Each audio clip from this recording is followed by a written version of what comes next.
Halo sahabat film keren.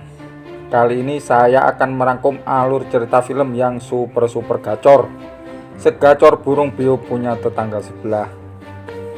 Film ini mengisahkan tentang aksi balas dendam seorang janda, di mana dia terpaksa harus bertarung mati-matian melawan gerombolan bandit demi membalas dendam atas kematian suami dan anak laki-lakinya. So, segera duduk manis, seduh kopi susu, and jangan lupa subscribe channelnya. Langsung aja kita ke alur cerita.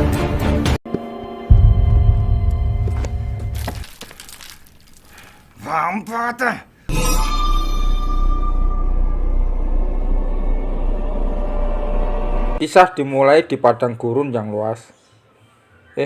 Setahu saya gurun yang luas. Sekelompok orang bangun dari tidur, entah masih ngigau atau apa. Bukannya cuci muka, malah lomba lama-lamaan kencing sambil berdiri.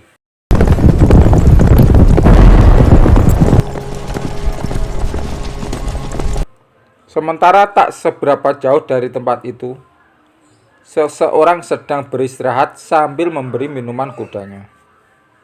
Tetapi tak berapa lama ada gerombolan bandit yang lewat dan lantas berhenti. Ketika mengetahui bahwa dia seorang perempuan, anak buah gerombolan itu pun langsung ada niat untuk memuaskan hajatnya. Pemimpin bandit yang diketahui bernama Liu Bopeng, ini orangnya, segera memberi isyarat supaya cepat-cepat pergi dan meninggalkan perempuan itu. Ya, batal deh. Sementara itu di depan rumahnya, Woyasi sedang membersihkan rumput dan segera berteriak menyuruh anaknya yang bernama Maudan untuk mengecek ibunya apakah sudah pulang atau belum. Entah rabun atau katarak, anak laki-laki itu pun tak bisa membedakan mana ibunya dan mana kuda. Mengetahui yang datang gerombolan bandit rampok, Woyasi buru-buru membawa anaknya masuk ke dalam rumah.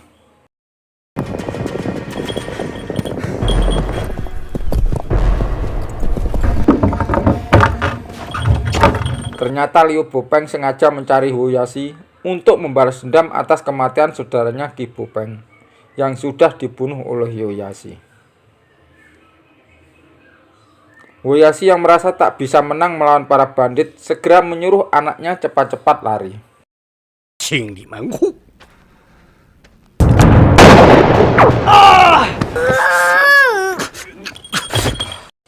Tetapi belum sempat lari jauh, Maudan pun mati kena terjang peluru bandit itu. Merasa dendamnya sudah terbalaskan, para bandit itu pun bergegas pergi menuju ke sebuah kedai. Walaupun dia tahu di situ ada seorang serip, tetapi para bandit itu pun sama sekali tidak takut. Karena selama ini Serip Ma hanya seorang diri dan hanyalah seorang pemabuk. Sementara itu sesampai di depan rumah, istri Hausi pun menangis histeris mengetahui anak dan suaminya mati mengenaskan.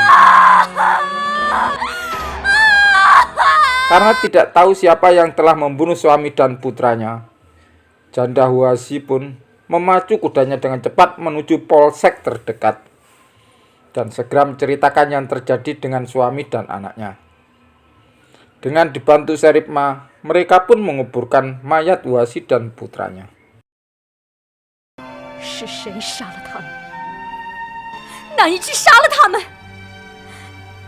Tak terima dengan statusnya sekarang menjadi janda, wanita itu pun minta Serip Ma mencari dan menghukum pembunuhnya.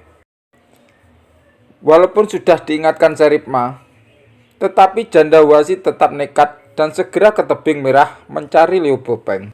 Mungkin karena terbiasa pegang sapu dan pisau dapur, janda Huasi pun tak bisa berbuat banyak dan hampir celaka.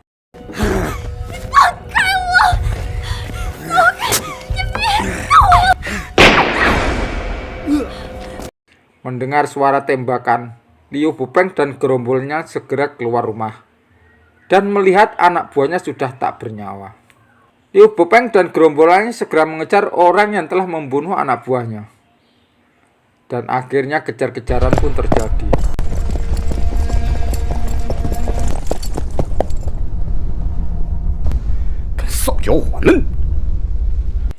Liu Bopeng sangat marah karena tidak bisa menangkap orang yang telah membunuh anak buahnya. Rupanya Sherip Ma diam-diam membantu Janda Huayashi. Setelah gagal dalam balas dendam, Janda Huayashi langsung menemui Sherip Ma yang lagi mabuk dan minta supaya membantunya. Namun usahanya sia-sia. Sherip Ma sudah mabuk parah. 他是个吃馍馍混卷子的货，看你这裤子都尿成啥了，你让他给你男人报仇。 Sementara keesokan harinya, melihat ada keributan di luar kantor, Sherip Ma dengan tubuh yang sudah lebih segar segera pergi keluar rumah. Karena yang berselisih adalah saudara Liu Bopeng, Sherip Ma pun tak berani dan memilih menerima uang suap. Janda Huashi pun melihat kejadian tambah dongkol. Dia segera masuk ke kantor Sherip Ma untuk segera membantunya balas dendam pada Liu Bopeng. 你使了我的钱！ 你不贪生怕死，我跟你说过。 Gazushi yang merasa punya kepentingan yang sama dengan Janda Huayashi bersedia membantu membunuh Liu Bopeng asal dibebaskan dari penjara dan Sherip Ma setuju.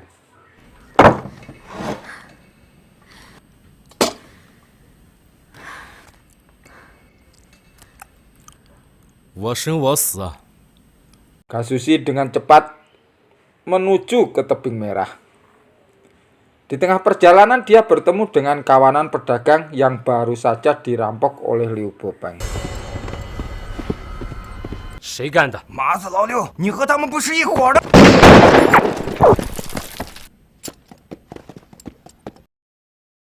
Setelah bertemu Liu Bopeng, Gazushi pun segera menembak Liu Bopeng.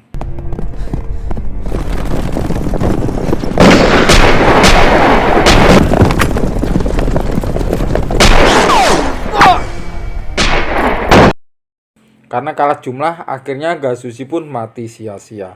Melihat Gazushi mati dan dendamnya tidak terbalas, Janda Huayashi kesal dan minum sampai mabuk.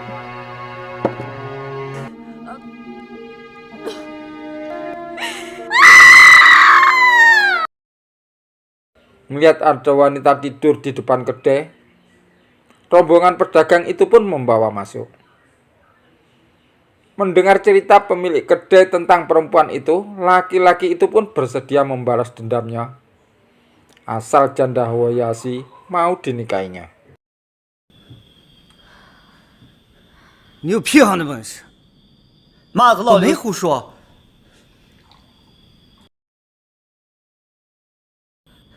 他答应 Janda 我了。 Huayashi pun setuju. Dengan dibantu pamannya, pemuda itu pun segera ke tebing merah mencari Liu Bopeng. Tetapi ternyata markasnya kosong. Ketika pemuda itu keluar rumah, Liu Bopeng dan anak buahnya datang dan menyeret pemuda itu.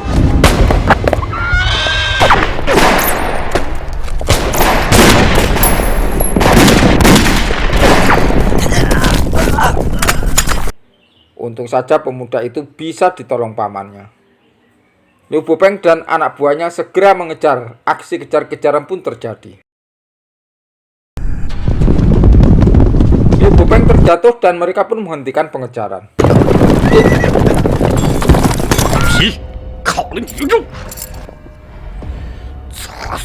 Mengetahui dua orang yang membalas dendamnya gagal, Janda Huayashi pun pasrah dan menyerah. Dia pun berniat mengakhiri hidupnya dengan gantung diri. Namun tiba-tiba, seorang penjual daging menggagalkan usaha bunuh dirinya. Penjual daging itu pun bersedia membalas dendamnya, asal dia mau jadi istrinya. Janda Huayashi pun menyanggupinya.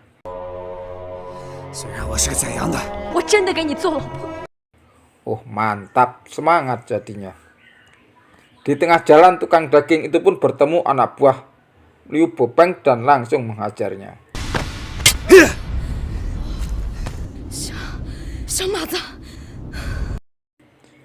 Tanpa survei, tanpa gerilya, dan tanpa permisi, tukang daging yang sudah membayangkan servis dan layanan Janda Huayashi pun langsung masuk dan menghajar Liu Bopeng dan anak buahnya.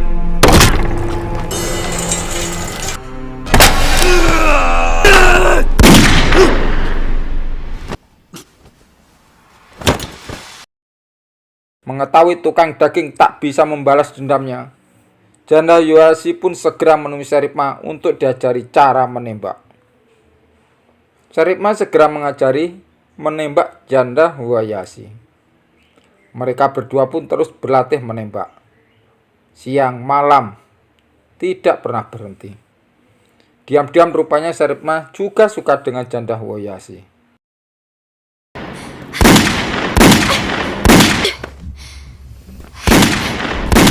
Merasa sudah bisa menembak, Janda Huashi pun tanpa sepengetahuan Sherip Ma segera ke markas Liu Bopeng. Karena kesal tidak ketemu dengan Liu Bopeng, dia pun segera membakar markas Liu Bopeng.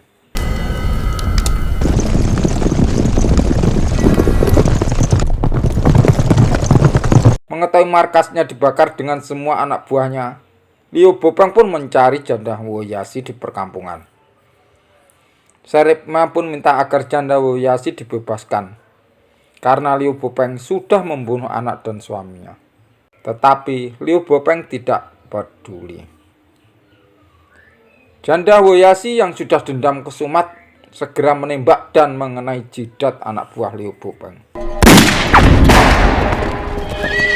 Akhirnya, aksi tembak-tembakan pun terjadi.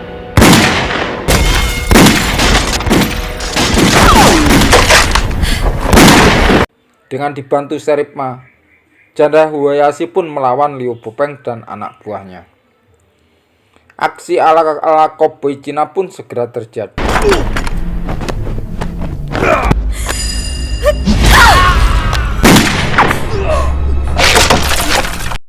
Walaupun dengan susah payah dan dibantu dengan warga, Liu Bopeng pun akhirnya dapat dikalahkan.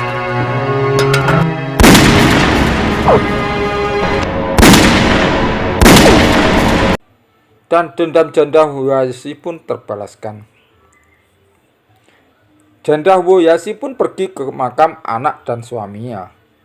Dan dia pun merasa lega karena dendamnya sudah terbalaskan.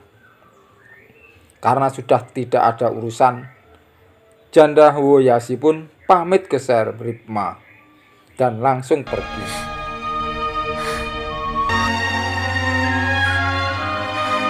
Nah, begitulah sobat film keren, akhir dari alur cerita film. So, jangan lupa subscribe and tunggu saja alur film berikutnya, yang pastinya super keren habis. And bye bye.